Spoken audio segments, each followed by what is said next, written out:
Hello students, welcome to all of you on my YouTube channel Shukla and company. बेटा आज हम बात करने चल रहे हैं, लास्ट क्लास में हमने एक क्वेश्चन दिया था फाइनल अकाउंट का, अगर आपको क्लास याद हो तो उसमें हम आपको एक क्वेश्चन दिए कि personal, real and nominal accounts के आप लोग एटलीस्ट 5 एग्जांपल्स बताइए और साथ ही साथ आप क्या कीजिए कि उस एग्जांपल्स का फाइनल इफेक्ट बताइए। मीन्स अगर हम फाइनल अकाउंट बना रहे हैं तो आइटम ट्रेडिंग अकाउंट में जाएगा, पीएल में जाएगा या बैलेंस शीट में। बहुत से लोगों ने आंसर दिया और बहुत से लोगों ने नहीं दिया। जिन्होंने नहीं दिया उनको हमें लगता है कि या तो आ नहीं रहा था या वो समझे कि क्वेश्चन कोई जरूरी नहीं है कि हाँ उसका आंसर दिया जाए, या उन्होंने अपने आप को ज्यादा समझदार समझा। और जिन्होंने आंसर दिया, अब हम उनकी बात करते हैं, उन्होंने आंसर तो दिया बट करेक्ट आंसर नहीं दे पाए, मीन्स उस चीज को एनालिसिस नहीं कर पाए। और यहीं पे आप लोग गलती करते हैं कि आप लोग फाइनल अकाउंट को सिर्फ न्यूमेरिकल तक समझने की कोशिश करते हैं। इसके अगर थ्योरेटिकल एस्पेक्ट्स को आप समझ लेते, मीन्स इसकी थ्योरी को समझते, तो आप ये गलतियां नहीं करते। या हम बोले कि जो आज के टाइम में आपको अकाउंट्स पूरा बहुत टफ लगता है, वो अकाउंट कभी टफ नहीं लगेगा। कि हम कहें कि आप थ्योरी पढ़ लीजिए, न्यूमेरिकल बहुत कम लगाइए, तो इस चीज को आप गारंटी रखिएगा कि आप उस अकाउंट्स को बहुत ही आसानी के साथ अपने लाइफ में हमेशा कर सकते हैं। लेकिन आप आज के समय में न्यूमेरिकल हजारों लगा डालिए, थ्योरी नहीं पढ़िए, तो आप आज के 1 साल बाद हम बोले फिर आप उसी न्यूमेरिकल पे फंस जाएंगे, क्योंकि आपको उसका थ्योरेटिकल कॉन्सेप्ट नहीं पता है। तो आइए आज हम बात करने चले उसी क्वेश्चन का कि आंसर क्या होगा, जो हमने आपसे जानने की कोशिश की और जो आप लोगों ने दिया उसमें डिफरेंस कहां हो गया। ठीक, जैसे अगर हम बात करते हैं पर्सनल अकाउंट्स पे, तो पर्सनल अकाउंट का हम आपको एग्जांपल दिखाते हैं और फिर उसका दिखाते हैं फाइनल अकाउंट पे फिर। और दूसरी चीज अगर हमें बोले कि जब लेजर का चैप्टर हम पढ़ाए थे या फाइनल अकाउंट में भी हम एक चीज को आपको बताए थे कि हमारा personal, real and nominal account का जब कोई भी आइटम होता है तो पर्सनल और रियल अकाउंट का जो नेचर का आइटम्स है वो कभी भी पीएल या ट्रेडिंग अकाउंट में नहीं जाएंगे। वो जब भी जाएंगे बैलेंस शीट में जाएंगे। और साथ ही साथ अगर नॉमिनल अकाउंट का कोई आइटम है वो बैलेंस शीट में कभी नहीं जाएगा, वो ट्रेडिंग या पीएल में ही जाएगा। ये तो पहली चीज आपको क्लियरिटी होनी चाहिए। आगे लोग यहीं पे गलती कर रही हैं। तो आइए अब हम दिखा रहे हैं आपको, जैसे हम बोले बैंक अकाउंट। बैंक अकाउंट का मतलब कि जब हम अपना बैंक में अकाउंट खाता खुलवाते हैं तो मेरा जो पैसा रहता है बैंक में वो क्या है कि एक तरीके से बोले कि पर्सनल अकाउंट है bank account, representative personal account बोला जाता है। और इसका जनरली अगर हम बोले कि ए आपका अगर डेबिट बैलेंस आ रहा है तो पर्सनल अकाउंट का एग्जांपल हुआ। और साथ ही साथ बैलेंस शीट में ए एसेट साइड में दिखाया जाता है। अगर आपको ध्यान हो कैश साइड बैंक की बात जब हम करते हैं। फिर साथ ही साथ हम बोले डेटर्स। डेटर्स कौन होते हैं? जिनको हम क्रेडिट पे सेल्स किए होते हैं, जिससे हमें पैसा लेना होता है। तो ये भी आपके क्या होते हैं? डेबिट होते हैं जनरली में। और बैलेंस शीट के एसेट साइड में इनको हम दिखाते हैं। कैपिटल, कैपिटल भी आपका क्या है? पर्सनल अकाउंट है। और कैपिटल क्या होता है कि जब जो बिजनेसमैन बिजनेस स्टार्ट कर रहा है, जो भी चीजें उस बिजनेस में लगाता है अपनी तरफ से, वो उसके द्वारा कैपिटल बोली जाती है। और ए जनरली क्या होता है? क्रेडिट बैलेंस होता है। तो हम बोले कि बैलेंस शीट के लायबिलिटीज में जाएगा। अब यहाँ पे आप एक चीज एकदम गौर फरमाइएगा कि कोई भी आइटम ऐसा नहीं मिलेगा पर्सनल अकाउंट का कि जो आपका ट्रेडिंग या पीएल में जाने वाला है। ठीक, एक्सपेंसिव आउटस्टैंडिंग मीन्स आपका बकाया कोई क्या नाम से खर्चा, तो उसकी अगर हम बात करें तो ये भी आपका क्या होता है? पर्सनल अकाउंट में रिप्रेजेंटेटिव पर्सनल अकाउंट। और इसकी अगर हम बात करें ये आपका क्या रहता है? Credit balance. तो ये आपका लायबिलिटीज है। आप ध्यान से देखिएगा कि अगर यहाँ पे हम एक्सपेंसेस से बोलते हैं वो मेरा नॉमिनल अकाउंट हो जाता है, लेकिन आउटस्टैंडिंग एक्सपेंसेस की बात है तो मेरा क्या होगा? रिप्रेजेंटेटिव पर्सनल और लायबिलिटी साइड में दिखा जाता है।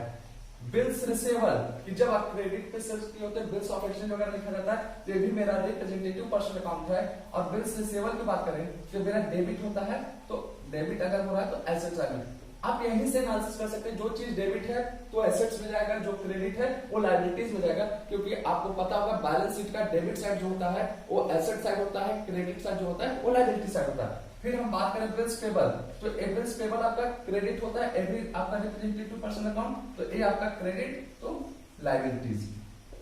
ठीक, अब हम बात करें क्रेडिटर्स। क्रेडिटर्स कौन होते हैं? जिनसे आप उधार खरीदे होते हैं, जिनको आपको बाद में पेमेंट करना होता है। तो ये भी आपके क्या है? पर्सनल अकाउंट है। तो पर्सनल अकाउंट में इसका क्या होगा? डेबिट बैलेंस होगा। Debit balance sorry credit balance, creditors है।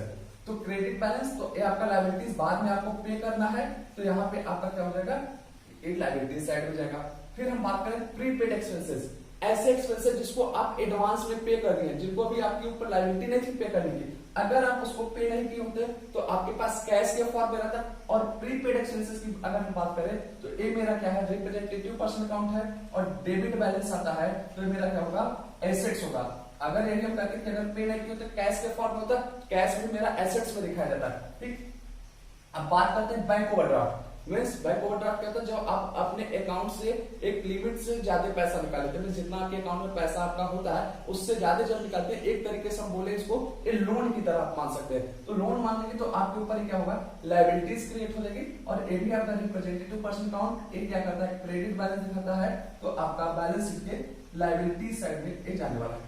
अगर हम यहां से कहें, आप देख सकते हैं कोई भी आइटम ऐसा हमें मिला है जो ट्रेडिंग या पीएल अकाउंट में जाता है। यही चीज हम आपसे जानना चाह रहे थे कि 5 एग्जांपल आप बताइए और फाइनल अकाउंट पे इफेक्ट बताइए। अब कुछ लोग इसमें से क्या बता दिए कि आउटस्टैंडिंग एक्सपेंसेस पीएल अकाउंट में जाता है। अरे पीएल अकाउंट में जो जाता है वो आप गलत तरीके से बता रहे हैं, वो तब जाता है जब आपका एडजस्टमेंट में दिया होता है, फाइनल अकाउंट विद एडजस्टमेंट जो आप लगाते हैं वहां के हिसाब से आपने बताया। वो चीज हमने जानने की कोशिश नहीं की, हमने आपको एडजस्टमेंट का बात नहीं पूछा, हमने बोला कि पर्सनल अकाउंट का 5 एग्जांपल प्लस वो कहां पे जाने वाला है, means trading PL balance sheet. तो आपको वहां पे एडजस्टमेंट का कॉन्सेप्ट लगाना ही नहीं चाहिए था। अगर आप एडजस्टमेंट लगा रहे हैं तो आपको बताना चाहिए कि अगर आउटस्टैंडिंग सैलरी एडजस्टमेंट में दिया हुआ है तो हम उसको पीएल अकाउंट में ले जाएंगे और बैलेंस शीट में ले जाएंगे। इस तरीके से आपको आंसर करना चाहिए था। अब हम बात करें रियल अकाउंट, तो रियल में जैसे हम बोले बिल्डिंग मेरा है, तो बिल्डिंग मेरा क्या होता है, डेबिट बैलेंस, तो एसेट साइड में जाएगा। कैश मेरा डेबिट बैलेंस होता है, क्रेडिट बैलेंस कभी नहीं होगा, ये भी मेरा एसेट साइड में जाएगा। इन्वेस्टमेंट मींस कहीं पे हम विनियोग किए हुए हैं, पैसा कहीं पे लगाए हुए हैं, तो ये भी मेरा क्या होगा, डेबिट होगा, एसेट साइड में जाएगा। गुडविल इंटेंजिबल फिक्स्ड एसेट्स होता है, गुडविल के बारे में पार्टनरशिप में बता चुके हैं, ये भी मेरा क्या होगा, डेबिट होगा, एसेट साइड में हम दिखाते हैं। स्टॉक मींस क्लोजिंग स्टॉक की बात करें तो ये भी मेरा क्या होता है, डेबिट बैलेंस, एसेट साइड में जाएगा। लैंड मींस जमीन, ये भी आप जान रहे हैं डेबिट बैलेंस करेगा और आपका एसेट साइड में जाएगा। तो इस तरीके से आप देख सकते हैं कि एकदम क्लियर आपको दिख रहा है, पेटेंट्स, फर्नीचर, ये सब क्या है आपके डेबिट बैलेंस में जाएंगे। और यहाँ पे अब कोई ये नहीं कर सकता कि नहीं सर ये सब चीजें क्रेडिट बैलेंस होगी, मींस निगेटिव, निगेटिव कभी नहीं होगा। निगेटिव इन द सेंस तब आप निकालते हैं जब आप उसको सेल कर रहे हैं, और सेल जब करते हैं निगेटिव बैलेंस वहां पे आ रहा है, दैट मींस वो आपका लॉस है, वो आपका एसेट्स या लायबिलिटीज नहीं कहलाएगा। क्योंकि अब हम बोले फर्नीचर आपका है 10,000 रुपए का फर्नीचर, निगेटिव, अरे फर्नीचर निगेटिव का मतलब क्या हुआ, नथिंग। हाँ आपका फर्नीचर माइनस में चल रहा है, माइनस में नहीं, वो मतलब आपका लॉस चल रहा है, उसको आप बैलेंस शीट में ना दिखा के पीएल अकाउंट के डेबिट या क्रेडिट में दिखाएंगे, ठीक। अब हम बात करें नॉमिनल अकाउंट्स, तो परचेजेज एंड सेल्स, तो आपको याद होगा ट्रेडिंग अकाउंट कि परचेजेज आपका डेबिट में जाता है, सेल्स आपका क्रेडिट में। वेजेस डायरेक्ट एक्सपेंसेस है फैक्ट्री से रिलेटेड, तो ये आपका ट्रेडिंग में जाता है, डेबिट साइड में। अब यहाँ पे ध्यान दीजिएगा, पिछली बार कुछ लोग कंफ्यूज हुए थे, टेस्ट में भी क्वेश्चन दिए थे, वेजेस एंड सैलरी, ये भी आपका ट्रेडिंग में जाएगा, लेकिन सैलरी हो पीएल में जाएगा, सैलरी एंड वेजेस हो वो भी आपका पीएल में जाएगा, तो यहाँ पे कंफ्यूजन नहीं होना चाहिए। फैक्ट्री लाइटिंग ये आपका डायरेक्ट एक्सपेंसेस है, ट्रेडिंग अकाउंट का आइटम है, डेबिट साइड में जाएगा। कमीशन की हम बात करें तो कमीशन आपका क्या है, नॉमिनल अकाउंट का आइटम है। एक तरीके से अगर हम बोले कि कमीशन पेड की बात हो रही है तो ये आपका एक्सपेंसेस है, डेबिट साइड पीएल अकाउंट जाएगा। अगर कमीशन रिसीव्ड की बात करें तो आपका क्रेडिट साइड पीएल अकाउंट जाएगा। बैड डेब्ट्स जो आपका कहें कि क्रेडिट पे जब सेल्स किए रहते हैं पैसा डूब जाता है, ये आपका लॉस है, तो ये debit side of the PL account जाएगा। बैंक चार्जेस आपका खर्चा, बैंक आपसे जब एजेंसी फंक्शन आपको देता है बहुत सारे, तो उसका आपका क्या करता है, बैंक चार्ज लेता है। जैसे कि हम बोले एटीएम का चार्ज लेता है, फिर आपका एसएमएस का चार्ज, तो ये भी आपके खर्चे हैं, nominal account debit side of the PL account. फिर चैरिटी मींस आप कहीं पे दान वगैरह कर रहे हैं, तो ये भी आपका क्या है, debit side of the PL account.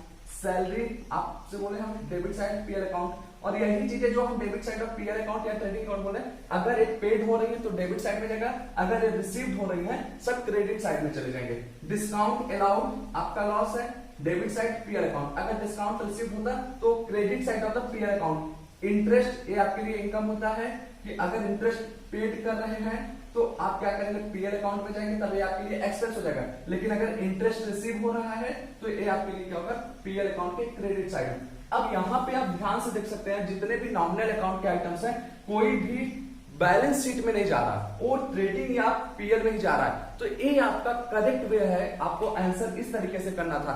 तो आप चीजों को समझने की कोशिश कीजिए बच्चा। ऐसे ही अगर हम कहें कि अगर आपके इंटरेस्ट में क्वेश्चन आ जाता तो आप वही गलती करके आते जो आज किए हुए हैं, और जो लोग किए हैं वो आप समझ गए कि वो गलती कहां पे किए। सबसे पहली चीज आप क्वेश्चन को समझने की कोशिश कीजिए और आंसर दीजिए। अब बाकी लोग जैसे बोले जो आंसर नहीं दिए, तो अब उनके माइंड में क्या आंसर चला ये ना हमें पता है ना उनको पता है कि उन्होंने क्यों नहीं। अगर वो भी आंसर देते तो अपनी गलती को पकड़ पाते कि हाँ उन्होंने यहाँ पे क्या गलती की। इसीलिए मैं आप लोग से हर वीडियो में कुछ ना कुछ क्वेश्चन पूछता हूँ और आपसे उम्मीद करता हूँ कि आप लोग आंसर दें। लेकिन आज भी हमारे पास ऐसे ही बच्चे हैं कि जिसमें से कि हम 10-5 बच्चे आंसर कर रहे हैं, बाकी लोग नहीं कर रहे हैं। तो जो नहीं कर रहे हैं उनकी पर्सनल प्रॉब्लम है, जो कर रहे हैं हम उनके लिए हमेशा अपने तरफ से पूरा एफर्ट लगाएंगे कि जहां पे वो गलती कर रहे हैं उसको सही कराएं, और जो लोग पढ़ रहे हैं हम उनका और इंप्रूवमेंट कराएं। अब मिलेंगे आपसे नेक्स्ट क्लास में, तब तक के लिए गुड लक, थैंक यू।